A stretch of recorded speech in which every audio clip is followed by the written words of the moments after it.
Hello viewers, তোমরা সব কেমন আছো? আশা করি ভালো আছো। পম্পা কিচেন চ্যানেলে তোমাদের সবাইকে স্বাগত। আজ তোমাদের সাথে আবারও একটা ভিডিও শেয়ার করতে চলে এসেছি। বন্ধুরা দেখো, রুই মাছের পাতুরি বানাবো। তো দেখো 5 পিস রুই মাছ ভালো কেটে নিয়েছি, ভালো করে পরিষ্কার করে জল দিয়ে ধুয়ে নিয়েছি। তো দেখো রুই মাছের পিসগুলো ভালো করে সাজিয়ে নিয়েছি একটা প্লেটের মধ্যে। তার উপর হাফ চামচ লবণ দিয়ে দিলাম। এবার হাফ চামচ মতো হলুদ গুঁড়ো দিয়ে দিচ্ছি, আর 2 পিস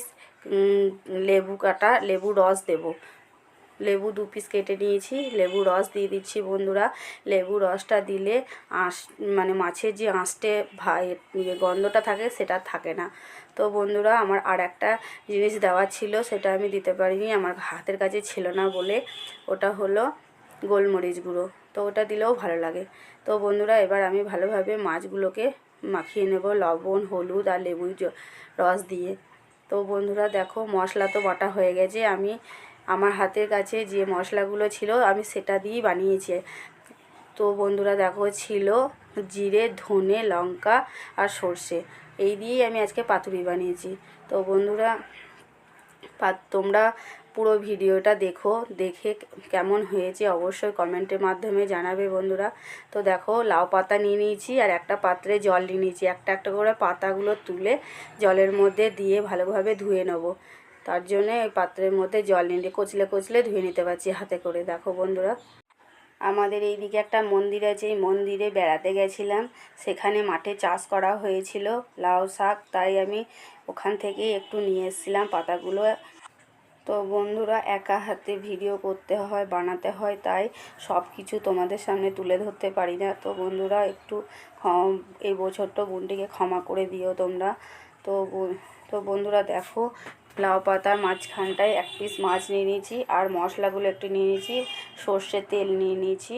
তো বন্ধুরা এবার ভালোভাবে পাতাগুলোকে মুড়ে দিতে হবে।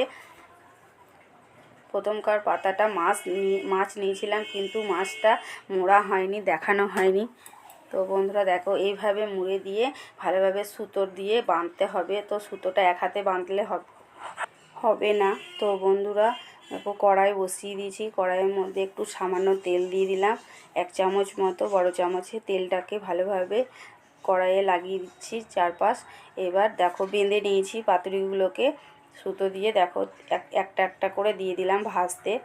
তো বন্ধুরা এইভাবে তিনটে করে আমি ভাজা করেছিলাম। তো একটু ঢাকা দিয়েছিলাম লাউ পাতাটা একটু যেন ভাপে সেদ্ধ হয়ে যায়, তার জন্য দেখো তেল বেরিয়েছে, আবার লাউ পাতা থেকে একটু জলও ছেড়েছিল।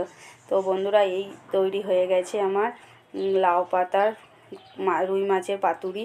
তো বন্ধুরা কেমন হয়েছে অবশ্যই কমেন্টের মাধ্যমে জানিও। তোমাদের কাছে রেসিপিগুলো শেয়ার করে আমার খুব ভালো লাগে, তাই আমি করি।